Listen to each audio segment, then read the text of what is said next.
Thanks everyone for joining us today. The goal of this session is to assist teachers new to the online environment in discovering how to set up and properly manage their online environment so that it becomes a learning community with engaged students. I'm going to start by introducing the team of educators who've come together to present today. We're all extremely passionate about education and the possibilities that e-learning and technology can afford. My name is Margaret Dupuy. I've been working in online instruction for the past 20 years and in education for over 37 years. I recently retired as the director for the Learn Virtual Campus, but I'm presently involved in professional development for online instruction, resource development, as well as research. I'm going to pass you over to Stephanie.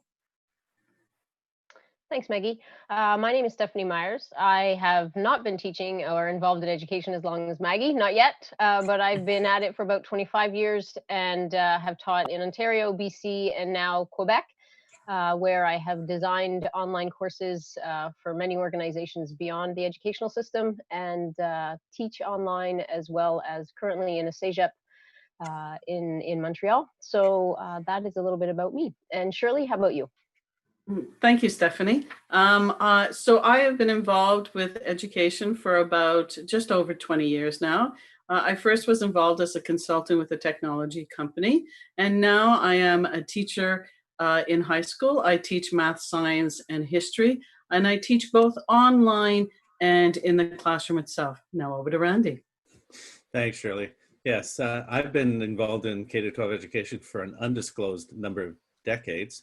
And have been privileged to be able to work at both to teach at secondary as well as elementary, be a school administrator, work with professional development in also teachers as well as principals and vice principals, carried on now and finished a doctorate to teach teachers online, to teach and learn online.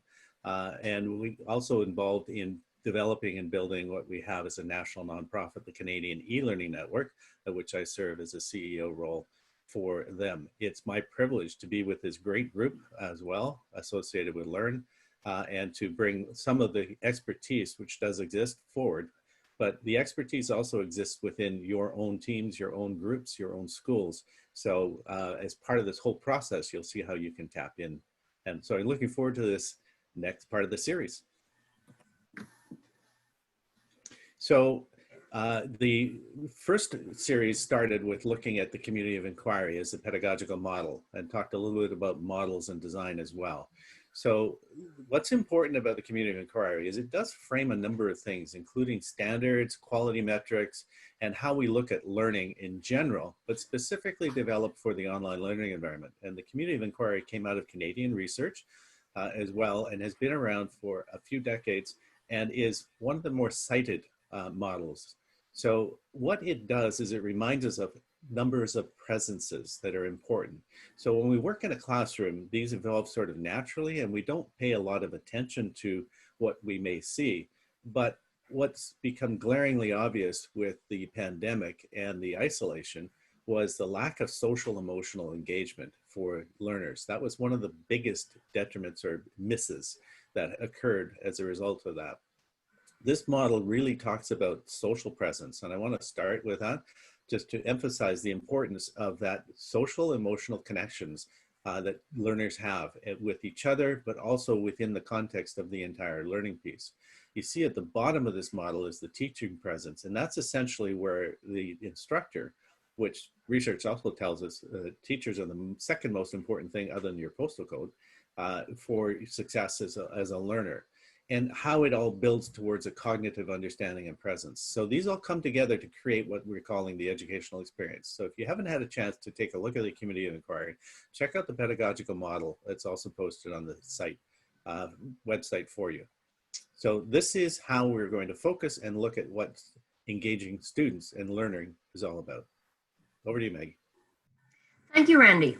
We're going to begin with discussing fostering engagement in the online classroom.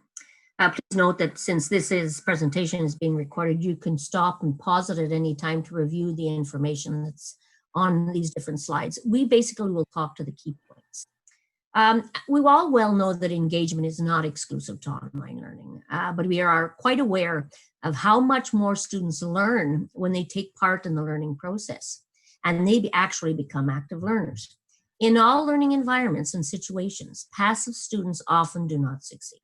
They become isolated, they miss what's being presented, and when they find it difficult, well, then they most likely give up.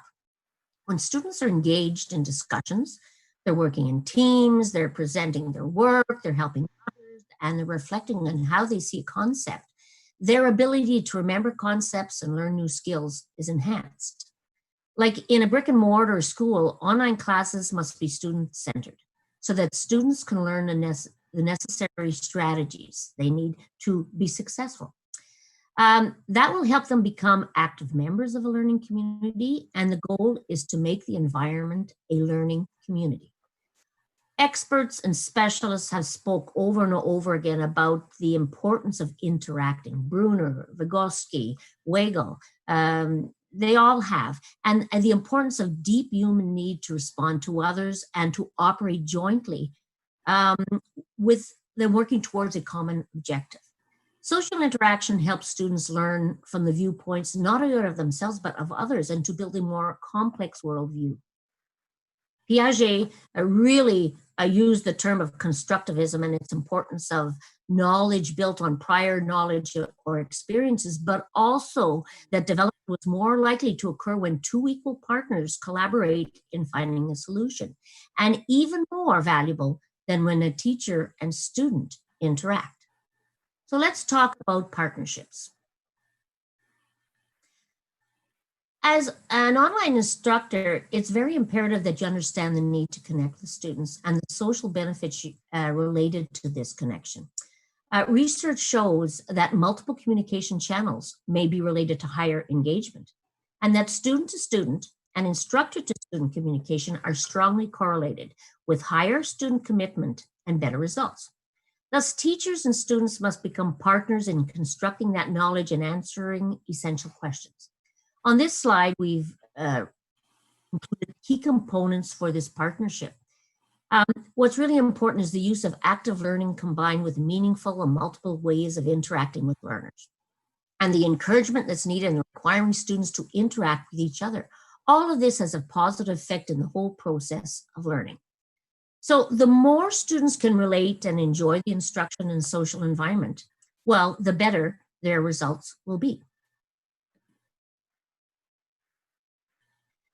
There are key essential components in building an engaging environment, and you have to consider them all as an instructor, as a teacher, as a facilitator. There needs to be a high degree of interactivity and participation. There's a need to build a climate where students learn how to become active knowledge generators. They have to evolve, they have to grow, and they have to find their niche in the learning community. This is, however, a process, and most of the students do not know to do this. That becomes the role of the teacher. The teacher has to teach the necessary skills and the strategies, and this is done through modeling and leadership exercises.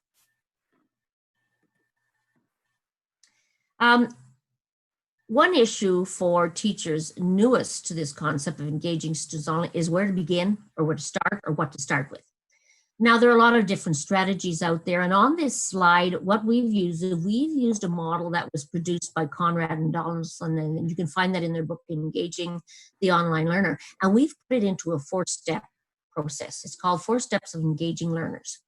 And we've placed these steps on a timeline. Now, I want you to understand that this timeline can be very flexible. It's all dependent on how rapid your students embrace the process. Now, note that it's important to provide both the educator and the learner time to teach and learn the strategies within a reasonable time frame.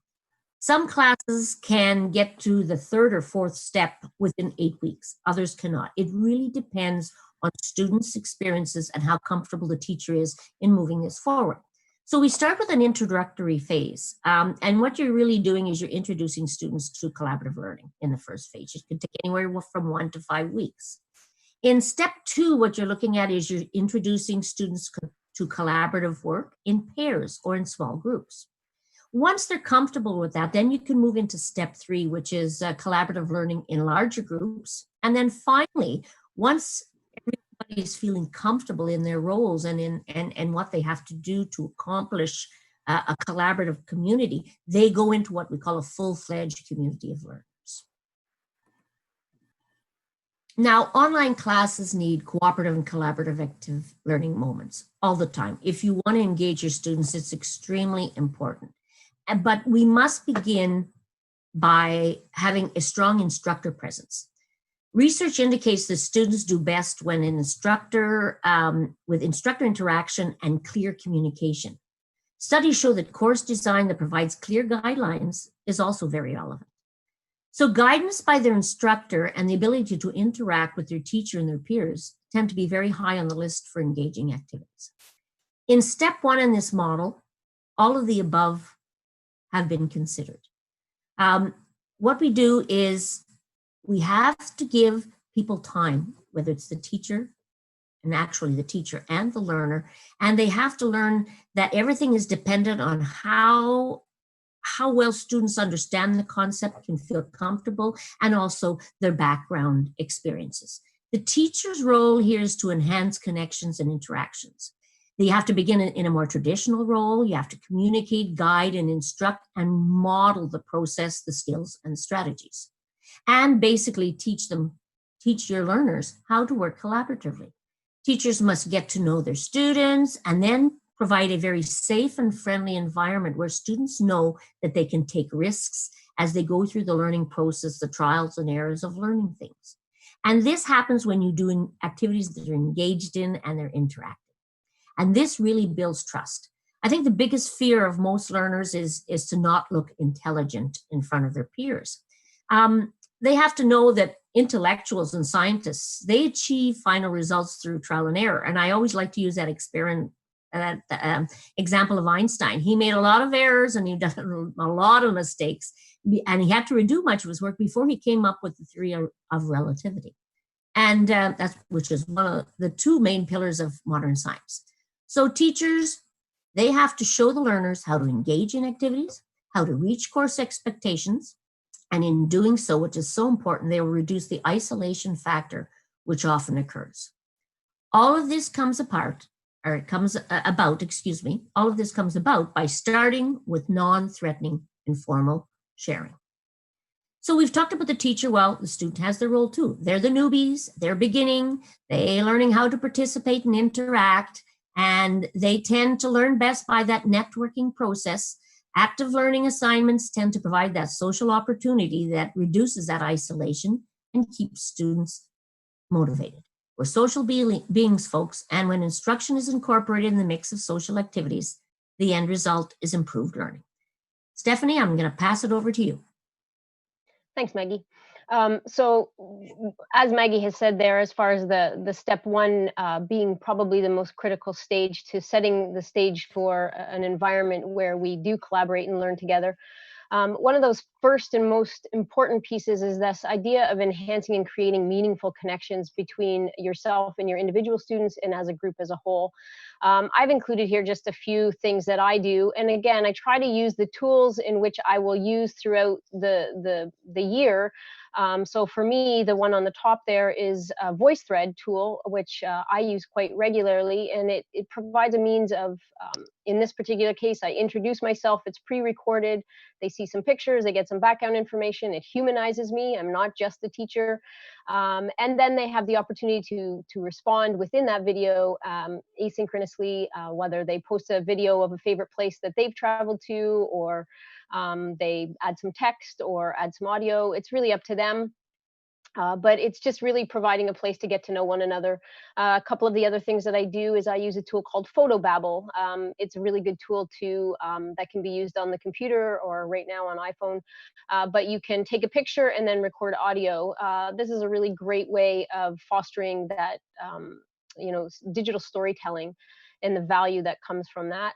And then lastly, just a recognition, not everybody has access to technologies, and the good old paper and pen and pencil crayons to, one of the things I do sometimes is I'll have them say, 10 or 20 or 30 things that represent me, and they draw it and they trace or they cut out, but it's them on a piece of paper, and then they share that with others, because really it's about finding those commonalities. Another thing that I'll do is I will do a question of the day in the chat every day, and there'll just be a question thrown out to the group. And, you know, whether it's the song that was on your playlist all summer, or your favorite movie, or 3 words that describe your family, and everybody is then engaged and participating, and they're seeing some other people who maybe share similar interests, and that's really important in that step 1 of the process of engaging learners. Shirley? I just want to talk a little bit about my experiences. So in my school, all the kids are back in the classroom. Of course, they're all wearing masks. I'm also wearing a mask. But I'm also transitioning into an online environment. But I still have to build that relationship. Now, in my situation, many of the students know each other already. But what happens is I don't necessarily know all the students. Yes, I've seen them in the school. Yes, they are aware of who I am, but we don't necessarily have a connection. And it's very important for me to build that connection with them. So I have to build a rapport individually within the group itself. And I do that in several ways. I'll express to them something that I like to do. One of my favorite sports, for example, that I like the Arctic Games. And I'll ask them, for example, who likes the Arctic Games, who likes Olympic sports, who likes basketball. And so just through a show of hands, sometimes I get them to stand up. If they move around, of course, they have to put their mask on. But I do this individually, one-on-one, either through the private chat, as you can see there, through Teams. I use Teams, so I can use the private chat function in Teams itself. I can just do it one-on-one visually in the classroom itself. Or we can do it through a pen and paper as well. Now, many of the students in my class will come already with their device. They'll come with their iPad, their computer, their iPhones, for example, or any other phone, Androids. For example. And so I will actively get them to use it. I am trying to go completely online, meaning no paper in my class. And so whenever I'm interacting with them, I'm interacting with them on a one-on-one basis. You can also use computer games. I found that on the Quebec website, there are some great computer games that can be used in which to create that connection with the students as well. And then when you're using they can use email as well in which to communicate with you one-on-one as well. I give out my email address to them so that they can send me messages. Sometimes they'll even just draw something, or they'll write something and they'll take a picture of it and they'll send it to me. Even though we're in the classroom, I have tried to ensure that I would like to go completely paperless, but still build that connection with them. And so they feel they can communicate with me one-on-one.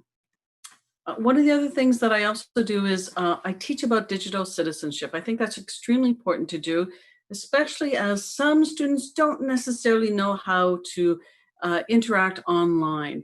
And I've experienced this, and you may experience this as well. There are some inappropriate comments that will come out while working online, while they are communicating. And again, it comes back to communicating one-on-one. If they're communicating with me individually one-on-one, I never get inappropriate comments. They're very truthful because they know no one else is listening or reading the message, for example. They don't have to be the cool factor, but every once in a while when it goes out to the group, then I'll see inappropriate comments. So it's really, really important to build that trust at the very beginning, build that relationship with them at the very beginning, and build that connection with them as well. Some of the ways in which I've seen, again, on the Quebec School Board, is how they can, through games, they can use their this functionality in which to communicate within the language itself, with their own language itself, but also going back, which helps them to communicate more closely with their culture, with your culture as well.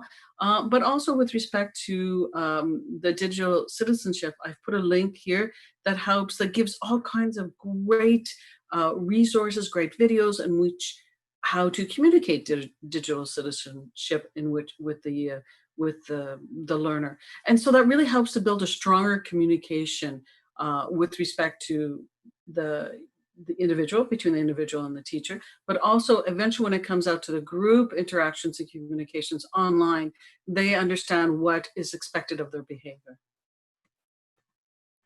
Furthermore, what happens is just some of the activities that I'll do in the classroom, I'll play bingo with them, but not necessarily, A3, but more of find a person who. There are some great websites, great resources, I should say, on a website called Teachers Pay Teachers. The majority of the information there is free. There's lots of introductory activities that you can use. One of the ones I like to do, of course, is find a person who. Now, we're in the classroom, so they are wearing their mask, and so they're either in their bubble, they're able to get up, they're able to walk around, and they are able to find out who went hunting for the summer, for example, who went camping, who visited grandparents. And so they can easily write down the names on this. This can also be done online. You can put it on as an assignment online, and they can go around and write in or type in the information on their phones or their iPads or even their computers. It's really important at the very beginning to create a very positive online experience, how to be positive online. Digital citizenship is a part of that, but also how to create a positive interaction, being positive with the teacher, but also means that being positive with their colleagues or with the other students in the classroom as well. Again, I've put on a great activity on this one that you can access through this website that I've put up there. Stephanie. Along with what Shirley was speaking about there, another important piece when it comes to the building that clear communication early on and creating those relationships, for me, it's all about consistency and clarity, but also compassion and caring. My mantra when it comes to communicating with students is same time, same place. I try to be very mindful that there are consistent places and times where they can go to find me and to find the resources. In designing courses, for example, on the right there, you'll see the Unit 1 McLuhan. That just happens to be something that I'm working on right now. I took a screenshot, but the lessons are consistently presented. There's no confusion. Students know exactly what is happening each day. There's links to the things that we've done in class in case they happen to be away. They have connectivity issues. It's available and it's consistent. They know where it is. The same with my office hours. Outside of class time, they know exactly where to find me and how to find me if they want to speak with me privately or if they just want to come and hang out and talk about what they saw on TV last night. They know where I am and I am there for them and they know that. And that is so critical early on. Using things like calendars and checklists so that they stay on track. It's a new learning curve for them. It's a new learning curve for us. And so the more that we can be consistent, the better off and the more positive that experience will be for them, and they will not drop out. And we want to keep them engaged. So those are really critical pieces. On top of that communication piece is this idea of building a safe and friendly place to be. They know not only where to find me in the office hours, but they know that there's a help channel that they can post questions.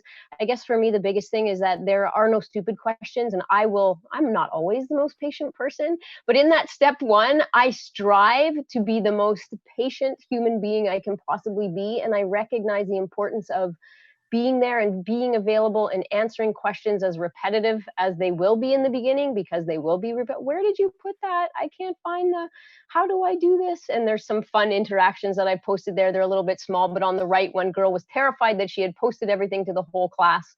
I had to reassure her that it hadn't been done. So there was a little video of you are fine. At the bottom, I reached out to a student who didn't show up. Where are you? And I was able to discover that he had some personal stuff going on. And then we carried on that conversation privately. But again, he knew that I was there, I was caring, I was a safe person that he could turn to.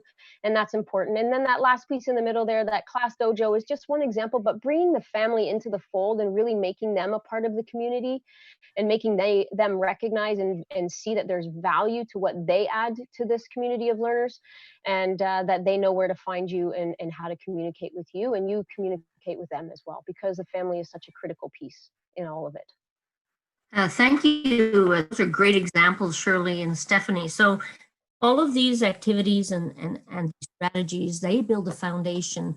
And then once this is all built, the students are ready to move into step 2, which involves introduction to small groups. Well, here the students are going to learn how to work collaboratively and learn how to work with others, really. That's what's really important. You need to give them those proper strategies.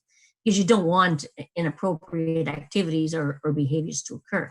So in this step, as a teacher, you become the organizational manager, where you're organizing, facilitating, and enabling students. And at this point, your students have to become cooperative contributors. So as a teacher, the teacher builds the groups and models the key concepts that are expected for the class. So that would be things like critical thinking, reflection, exchanging, sharing ideas, and even gathering the data and how to put it together. So what you're doing then is you're modeling it, and then you're allowing students to put it into practice. So your students, they learn to collaborate, they share ideas on how to solve a problem or to complete an activity. And also, what is extremely important is they learn how to reflect on what and how they and their team members learn new content, new skills, and new strategies. Thanks, Maggie. And it's true, you know, once we've established that relationship and they feel connected to you as the teacher and also to their groups as a whole, then we start to, like Maggie said, we move into putting them in pairs or in threes, depending on what works best for you. And it's really about, you know, the teacher's not gone here. The teacher's very much leading these activities, but now the student is working with someone else or two other people to create and to demonstrate their learning. So I've put up here just a couple of examples of things that I have learned at the high school or used at the high school level and even in Sept. Things like wikis, which are available in Google, they're available in Microsoft, and it's basically a space, it's like a Word document essentially, or a Google Doc where they can work together simultaneously or at different times asynchronously to build, to answer questions that the teacher creates. Another option is to use something like a PowerPoint that students can work on together, again, at the same time, synchronously or asynchronously. To answer, again, the critical piece here is that the teacher is guiding, the teacher is leading this this learning process. That they're not off doing it on their own. The teacher is giving specific things. Perhaps there's some choice built in where the student is maybe choosing the animal, that in this case the hibernation, but those how and why questions and the fundamentals of the assignment is still very much in the hands of the teacher, but now the students are working in pairs to complete those activities. So there is a collaborative element that is now ready, and they're ready for it with the tools that you've showed them in step one of the process. What happens is, now that you've built, thank you, Stephanie, now that you've built a trusting relationship with the students, and I just wanted to emphasize that, you know, many people, colleagues, for example, say how difficult it is to some degree to build a relationship with students online. And I am completely opposite. I find I build a better relationship with students online than I do in the classroom. They feel that they can trust me. They can send me messages whenever they want. I get messages in the middle of the night. I may not answer them in the middle of the night, mind you, but I do. I will see them, and I'll respond to them the following day, for example. And I find that they speak more truth. I get more honesty from students working with them one-on-one than I would necessarily get in the classroom. But how do now that I've built a great relationship with the students online, now it's time for them to build relationships with other students online, to work with other students online. And the way I approach this is I use the personal digital inquiry. And you can use this in history class, in math class, in science, in English. As I said, I've taught math, science, and history, and I use this model in 3 of those classes. And it's creating a collaborative space where within personal folders, you can do this. You can create a collaborative space using Teams, for example. You can make a class notebook, and within that class notebook, there are collaborative spaces where you can put people together. And what I do is, when I find something that they are interested in, by communicating, by having the one-on-one and getting to know the student, I find something that interests them. And then from there, I will pair them up together with someone else who has a similar interest as well. And then they begin their journey. Then they begin their inquiry. They work together, they collaborate, they discuss, they can have the discussions one-on-one. online by typing to each other. They can also meet virtually. They can meet in the Teams classroom where they can talk one-on-one video. Now, right at the very beginning, the students are in the classroom already. They can still meet in the classroom. Of course, they're wearing their masks as they have to get up and move, so they wear their mask and they can talk to each other. Once they start their discussion, they then begin their creative action. They decide, how will we present this? What do we want to talk about? And all through this, they are interacting with me. I'm collaborating with them online. I see their the progress that they're making. I give them feedback on it, consistent feedback as well, which helps to guide them. Now they may decide to do a video, a storytelling, comic strip, a PowerPoint slide, but it is entirely up to them. They start taking ownership of their own learning. They create and they take action. And the most important thing, of course, is at the end of it all, they analyze and they reflect. They take the time to reflect on the whole process that they went through, and also the outcome, the product that they created within, again, online collaboration. Thanks, Shirley. I really like that graphic. I'm going to take it. I'm not going to lie. It's basically, it's the learning cycle, but I like the language of it, this idea of wonder and discover. That's really fantastic. It makes me think of, I'm reading these books right now with my daughter, totally going off script here, but it doesn't even matter. Zoe and Sassafras, and it begins with this kid who poses a hypothesis with the things that she sees around her, and her mom is guiding her because her mom is a scientist. And I just think this is exactly what we're doing. You know, we're setting the stage where these kids have, I love that, wondering and discovering. They're asking those how and why questions on their own because you've shown them how to do it. That's exactly it. And that's what we want. And, you know, they're figuring out what they want to know and what pieces are missing. And that's so fantastic. And then I like what you said there about the millions of ways that they can demonstrate their learning. But that final piece that is so critical, and I think online tools can really do a wonderful job of fostering this piece of reflection, because we know that if I can look back at my learning and articulate what I've learned and how it connects with me personally and my prior learning, like Maggie said earlier, or how I was feeling while I was learning something. I mean, that's true learning. And that's what we're aspiring for. That's what we want them to carry forth into the world. And so to me, there's some really wonderful tools that can be accessed online. Like in this picture here, we've got Mindomo, and there's tons of mind mapping tools out there. But some students are very visual. And so being able to add text and image and audio to one place where they can really piece that whole learning cycle together is really important. Shirley, you mentioned using the class notebook in Teams. I use that as well as like I call it a working journal, and that's where they do their reflections. There's lots of possibilities, but if we omit this piece of reflection, I think we're really missing a critical piece of the cycle. And so we have to teach them how to do that. And just providing with other opportunities for me. This is just a snippet from one of my high school courses with reflection, and I give them a link to an existing video. I didn't make the video. It's kind of nice to see somebody else's face sometime, but the value of reflection and just teaching them why it is so important to look back at what I've learned is so important. And to me, I find online can really do a wonderful job of facilitating that particular piece of the learning cycle. So those are just a few of ideas that I use regularly. Thank you, Stephanie and Shirley. Some fantastic examples, and as you can see, there's so many ways that you can do this, but the importance of those key factors we've been talking about. Now, by step 3, you're now ready. Your students have the foundation. They're ready. They know how to work in teams. Now you're ready to move them to larger, more elaborate collaborative learning groups. And the teacher's role progresses. You organize the groups because by this time you know the strengths and weaknesses of your students, and you know who works best with whom. So, and within these larger groups, you define the roles, but you also give students the opportunity to learn each role and where they best fit into the group. So as a larger group collaborator, they're doing more and more for the group. They found their niche there. They're working very well. The teacher is still the main support and facilitator who organizes activities, but the students build expertise. They share and they learn how to support one another. And as well, they plan and organize some of the actual opportunities. So I'm going to now pass it on to Shirley. Thank you, Maggie.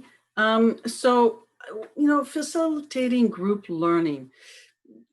So we've gone from individual, individual one-on-one with the student, student and teacher, building that relationship, building that trust, and building their understanding of what digital citizenship is. Now, once that has been established, then they feel a little bit safer in which to move and work into groups of two, and sometimes three. But again, they're building that trust, they're building that relationship, and they're building more confidence and more ability online. As I said in my classroom, even though I am face to face with the students, everything is online, and they are building that confidence and that know-how on the ways in which to communicate, to interact, and to collaborate online. And now it's time to build them into a bigger group now. Now it's time to take those individual groups, find the commonalities. Again, it's the teacher who is focusing on this, finding the commonalities between the groups and putting them together. Sometimes what happens is I will put groups together that have opposing ideals so they can create a debate and present that to the rest of the class. Sometimes they will be similar ideals, and so they can create a more in-depth video, a more in-depth storyline, for example, and present that to the class as well. They can create collaborative project within their groups, but they can put it on Teams. We use Teams a lot, as you can see, and they can do that within their collaborative space itself.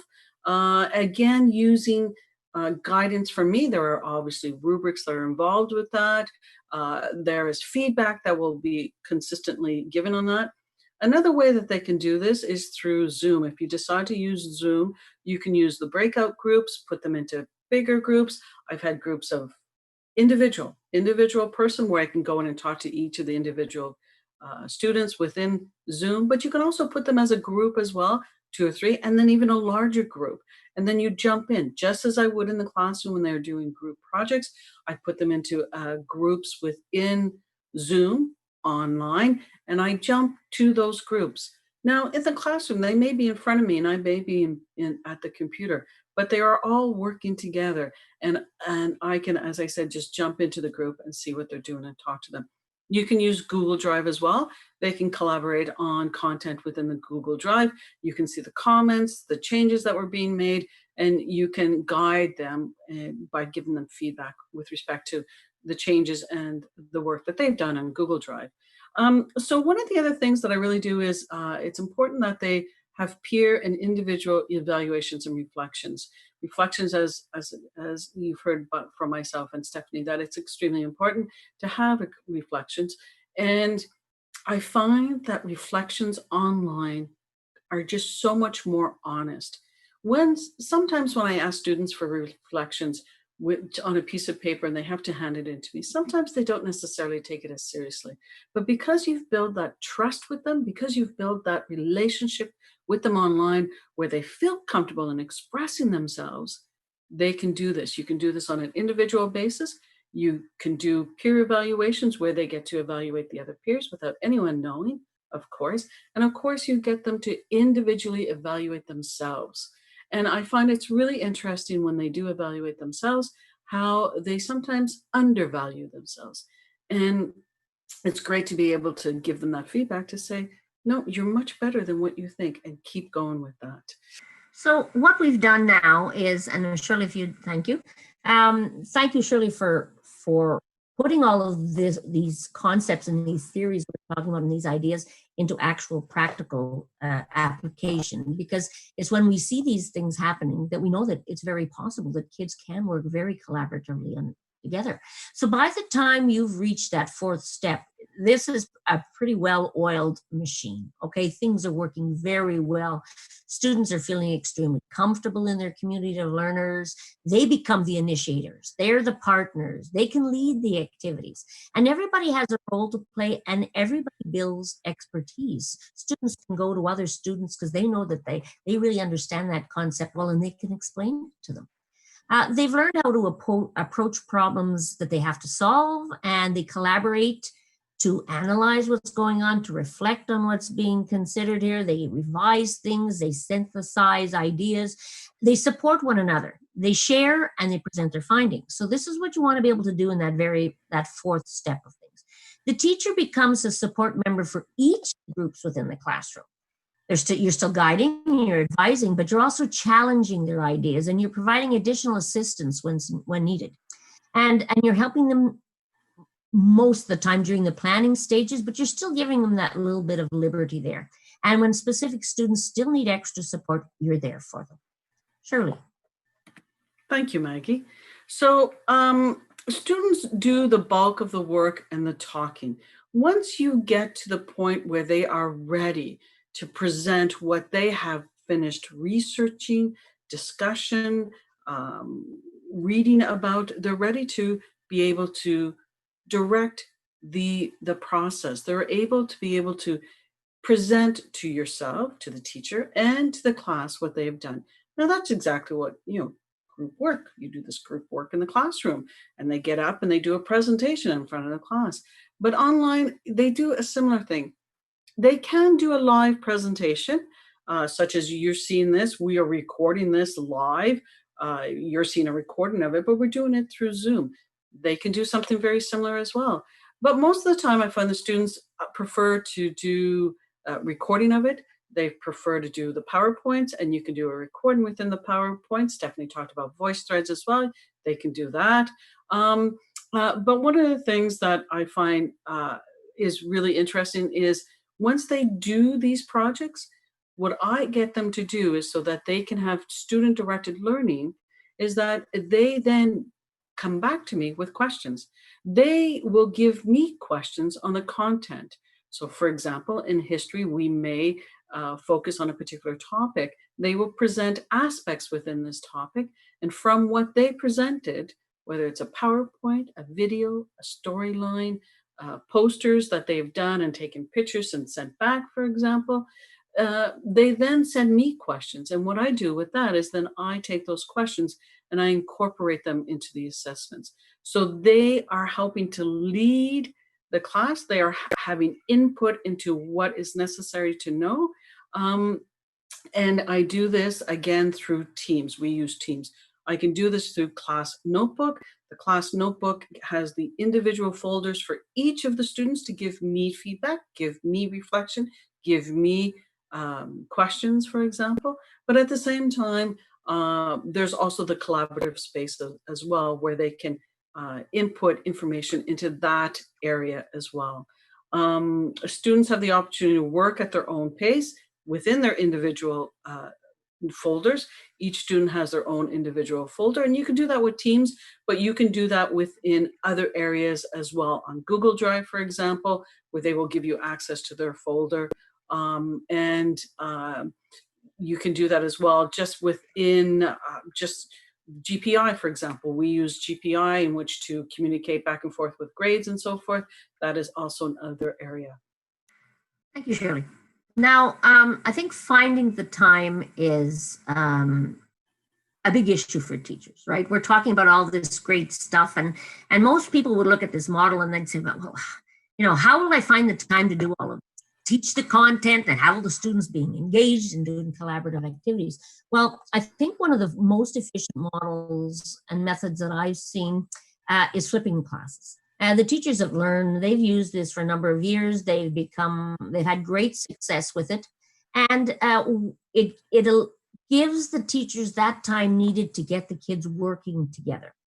So the whole idea behind flipping the classes is that the content learning is completed as a homework assignment. And actually, it's like a snippet of information that they would learn for homework. And then when they come into the classroom, they're ready to do the practical application.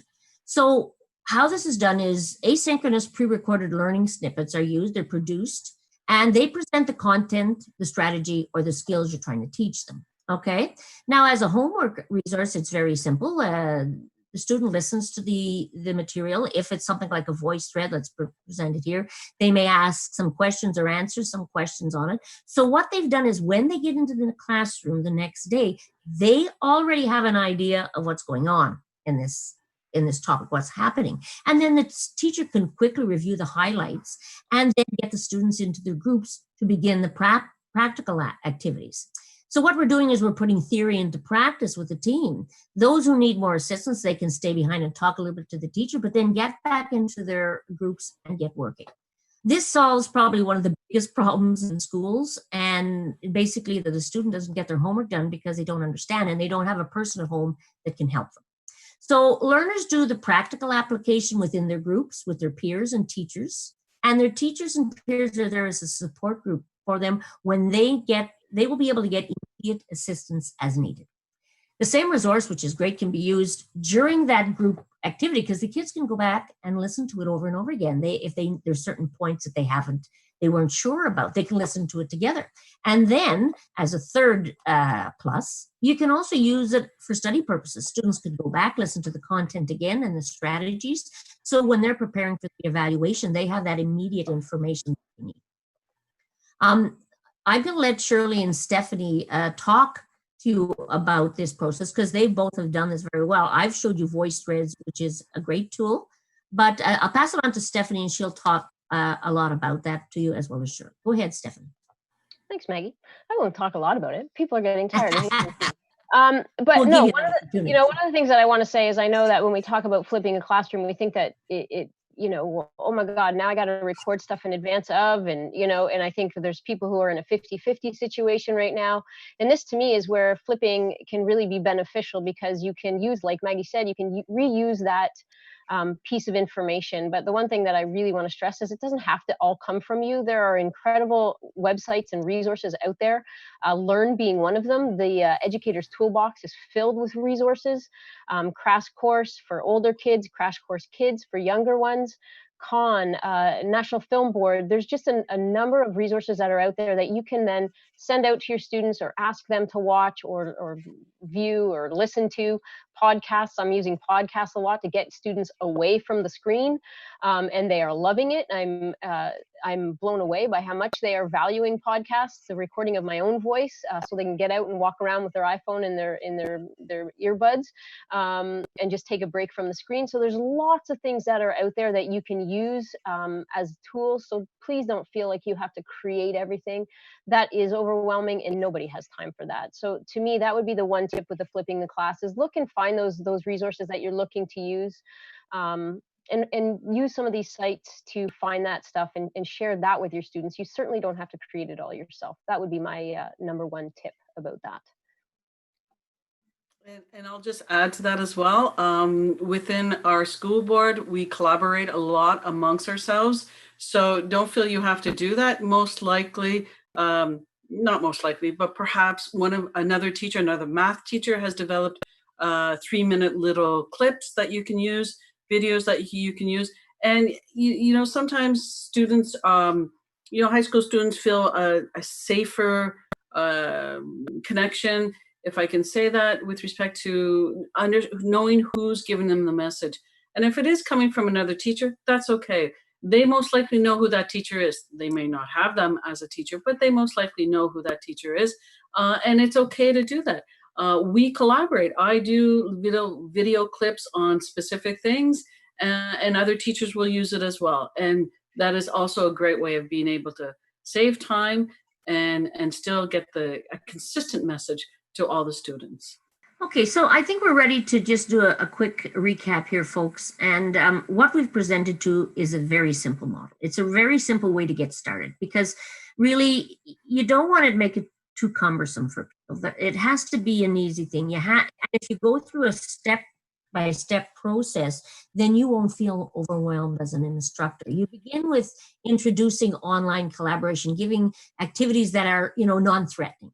And then you gradually get them into their groups. You've given them the foundation of the skills and the activities and the expectations you have for them. Then you can get them into small groups where they're learning to work together collaboratively and productively. And then you move them on to that third step, which is they're collaborating in larger groups. And by the time they're in step 4, well, they're ready to roll. And you're basically there within that community of learners going from group to group, making sure that everything is functioning properly and students are learning and collaborating and helping one another. What's really important, folks, is you have to make a decision upon what you want to do, and you have to take a leap of faith. I know it's not easy, but you do. And you start small, you focus on building connections. That's why we looked at steps, and specifically step one as being the most important part of the process. And it's important to take the time needed to build the proper foundation and work with the readiness of the students. Stephanie. Thanks, Maggie. Yeah, I think, we talk about community and, this is all about engaging the learner and creating a social network. And I just think that as we get close to wrapping up here, I just think that it's important to remember that that community extends beyond the classroom, that community includes your entire school, your families that you're working with, elders in the community, other experts within the community, and going even beyond that to global connections that you can make as an educator, again, just to support yourself in this process. To me, I just feel that we are undertaking something radically new for a number of us, and that if we can remember that the supports are out there, and to reach out to, as Shirley said, working collaboratively, maybe with just a fellow teacher who also teaches the same subject in your school, reaching out to a broader audience. I'm always astounded when I put a question on Twitter, the immediate responses that I get from all over about how to solve a problem it baffles me. So, don't feel like you're isolated. Don't feel that you're alone. Find your own community, your own network that can support you in this process. But by all means, take care of yourself. At the end of the day, you are a critical piece of this community. And to me, and to all of us, this is really what we want to convey, that, find your own community of support and take care of yourself in this process so that you can support your students in return. So thank you. This next slide is basically some of the resources and the material that we have been referencing. And I'd like to take this opportunity at this point to thank everybody for giving us the opportunity to share our resources and expertise. And I'm going to pass it over to Randy, who's going to speak a little bit about the toolbox and the different references and resources that you can access. Yes, thank you all, team. Excellent overview. I really appreciate that. And I take away from that the importance, and going back to the community of inquiry model, is the social presences to engage learning is all about making it social for the students and for your learners within the community. And those steps by steps that were outlined here in this series, this particular workshop, really helped me to understand how I can ease into it, that I don't have to do everything at once. And I know that as teachers begin the school year, they're organizing, there's a lot of issues to deal with. So it's just take one step at a time is really what's the important message that I heard from that. But what I also heard is the ability to create some reflection for students. So that's to build on the cognitive sort of areas and presences as well for doing that. And then taking as a teacher in terms of how I interact with this, and I can build on some design principles to make some purposeful activities occur within that. But what I heard consistently was that instead of trying to focus on a classroom environment plus an online environment, is that I put everything online. And when students come in to me, I take advantage of the face-to-face environment to go a little bit further to get into some details. But for those that are online, it's there as well. And having digital resources allows me to have them, students work with them before they come for a particular class. They can work with them in the particular class, but they can also have it as reference outside of the class. So I really thank you for a lot of that. And again, the resources, Learn Quebec is a great site, as well as the First Nations Educators Toolbox, which is a companion to the Learn Educators Toolbox. But on your own websites, you've got a series of resources. And I think through this pandemic era, there's been a lot of consolidation of really good resources. So it's a question of picking off some of them and taking them one step at a time. But great strategy, great process. I thank you very much. This is all posted back again on the First Nations Educators Toolbox. So that's your source of reference to take a look. So thank you. I look forward to our next get together. Thank you. Hi, everybody.